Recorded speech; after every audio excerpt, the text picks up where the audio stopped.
आम्ही आज गेलो होतो आमच्या इथल्या गणपती बाप्पांचं दर्शन घ्यायला. तर हॅलो गाईज, नमस्ते, मी श्वेता. आणि रात्री बारीक केलेलं पीठ ना सकाळी एकदम टम फुगलं होतं. मग मस्त आलूची भाजी केली होती आणि सोबत गरम गरम डोसा.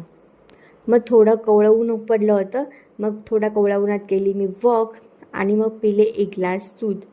आणि आज लंचला बनवलं होतं फ्लावरची भाजी, चपाती, दही आणि एक वाटी सलाड.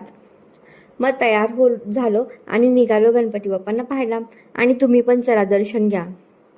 आणि हे बाप्पा होते आणि हे महाराजांच्या थीममध्ये होते. खूप मस्त वाटलं. आणि हे वाले तर बाप्पा किती क्यूट आहेत ना, हे वाले मला जाम आवडले. आणि यांनी ना एअर इंडियावाली थीम बनवली होती, पण आतमध्ये खूप गर्दी होती ना, त्यामुळे मी शूट नाही करू शकले. आणि खूप सारे होते, पण गर्दी असल्यामुळे ना मी सगळे बाप्पांना शूट नाही करू शकले. आणि त्याच्यामध्ये उशीर पण खूप झाला होता. तर चला मग घरी. तर भेटूयात आपण नेक्स्ट व्लॉगमध्ये.